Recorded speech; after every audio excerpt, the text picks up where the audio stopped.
To be a guardian of the galaxy, you gotta know exactly what those little tiny things that we call electrons are doing when they're in the atom.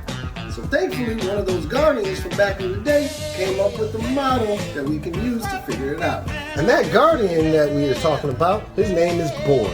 And the model we're talking about is the Bohr model, and it tells us what the electrons are doing when they're in the atom. The first thing that the model tells us is where the electrons are at, and these electrons are orbiting the nucleus of an atom on one of the 7 total energy levels that they're there. Next tells us how the electrons fill the energy levels, and they do so in the order starting in the lowest energy level, that's the one closest to the nucleus, and they work their way out as they fill up the energy levels. Next, when electrons move to higher energy levels, the atom absorbs energy. Finally, when electrons move to lower energy levels in the atom, they release energy.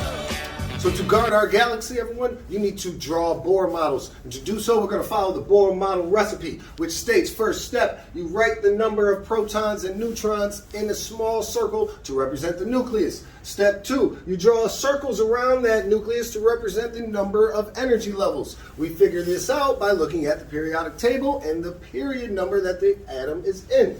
The third step is that we determine the electron configuration. We'll save that for another video on how to do so. But the fourth step is that you draw dots representing the electrons on each energy level based on their electron configuration. So if I wanted to draw a Bohr model of the lithium atom, I figure out that there are 3 protons in lithium. There are also 4 neutrons in lithium. Lithium is on the 2nd energy level, meaning there's going to be 2 shells or rings around it, and it has an electron configuration of 2-1. So I write my proton number in the circle, then I write my neutron number in the circle next to the corresponding letters. As we said, we have 2 periods. It is in the 2nd period, so we have 2 energy levels.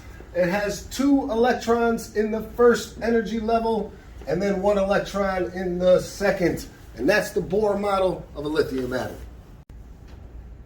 I want to draw a Bohr model of the phosphorus atom. I know that phosphorus has 15 protons. It also has 16 neutrons. It is in the 3rd period of the periodic table, so that means it has 3 energy levels. It has an electron configuration of 2-8-5. So I put 2 electron dots in the 1st ring, 8 electron dots in the 2nd,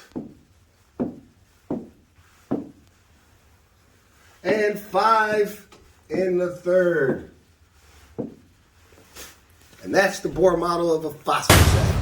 So you want to be a guardian of the galaxy? That's your ChemTask of the day, drawing Bohr models, and that's how it's done.